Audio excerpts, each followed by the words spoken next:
අයිබන් ඔගොල්ලෝ එකතුලා ඉන්නේ Infinity Arcade YouTube channel එකත් එක්ක එහෙම නැත්නම් Infinity Arcade Facebook page එකත් එක්ක ඉතින් ඇත්තටම මම අද මේ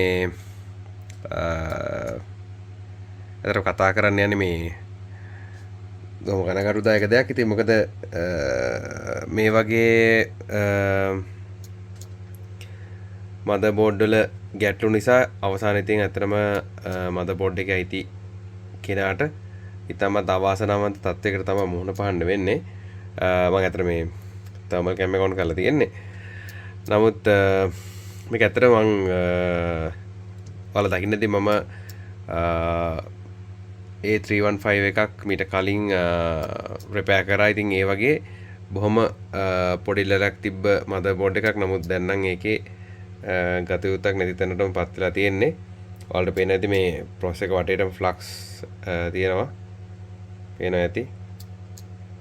මම හිතන්නේ. ඉතින් මේක තමයි මේකේ කනකාටුදායක තත්ත්වය. ඔයාලට මේ පේන ඇති BIOS chip එක. BIOS chip එකත් ගහලා තියෙනවා. ඉතින් ඒ වගේමයි මම ඔයාලට පෙන්නන්නම් මේ beep sound එක වලට එයි. මේ තියෙන්නේ ඔය තියෙන 3.35 volt regulators දෙක. ඉතින් regulators දෙක short වෙලා තියෙන්නේ. ඉතින් මම දන්නේ BIOS chip එක program කිරීම සහ මේ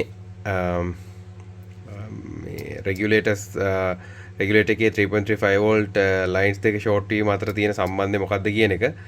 ඉතින් මේ වගේ ලැප් ආපුවම මම ටක් ගාලා ඇත්තටම චෙක් කරලා බලන්නේ මේ ෂෝට්ලා තියෙන එක අපිට ඇත්තටම ගොඩ දාන්න පුළුවන් මට්ටමක තියනවාද එහෙම නැත්නම් මෙතනින් මේ කතාව ඉවර කරනවාද කියන එක තමයි මම ඇත්තටම ගොඩක් වෙලාවට කල්පනා කරලා බලන්නේ.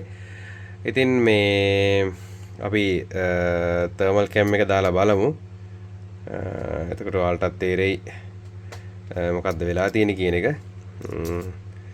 මම මේ තනියෙන් මේ වැඩේ කරන්න වෙන්නේ. right මම process එක thermal cam එක ගාවට ලං කරන්න.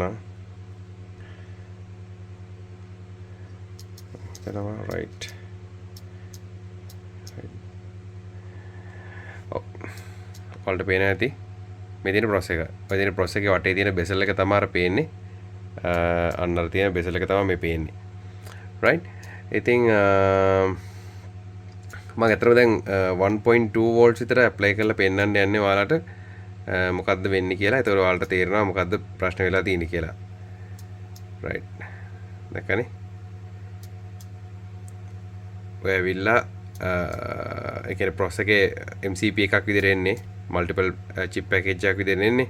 මේකේ මෙන්න මේ යට ඔයාලට පේනවා ඇති. අන්න අර එහා පැත්තේ කොනේම තියෙන්නේ chipset එක. මේ පැත්තේ තියෙන්නේ core එක main core එක.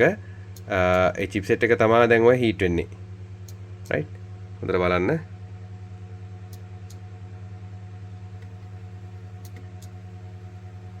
ඔන්න heat වෙනවා.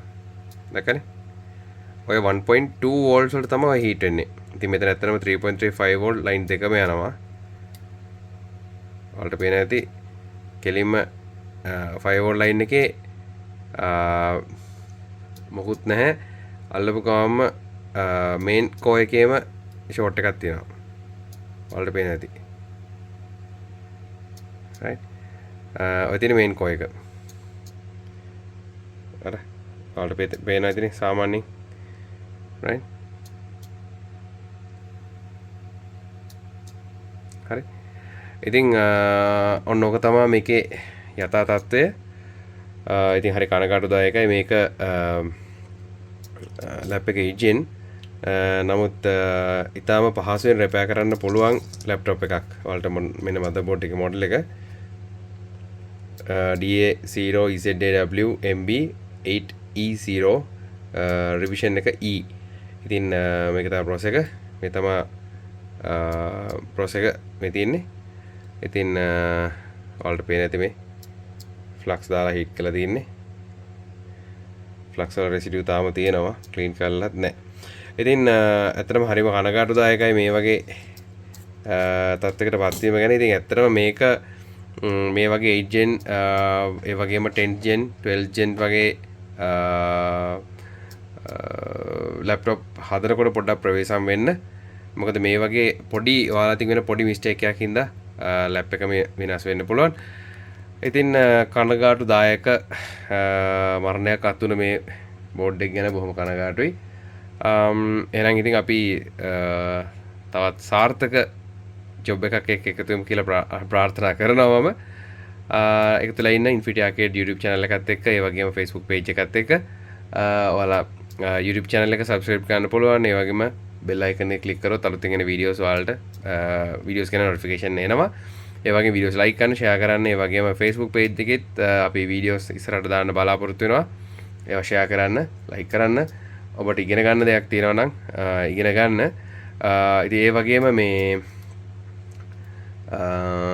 ඔයාලට විශේෂයෙන්ම කියන්න ඕන දෙයක් තියෙනවා.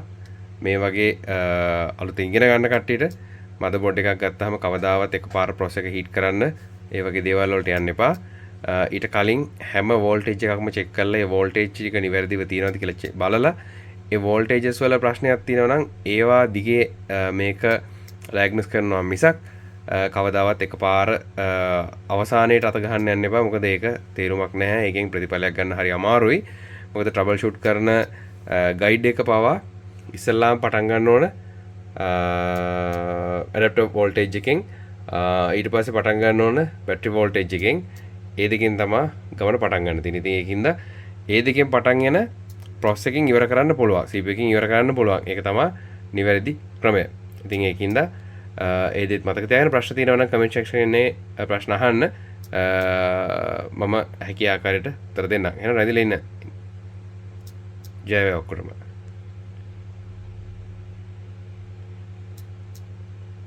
ජය වේවා හැම දිනාටම.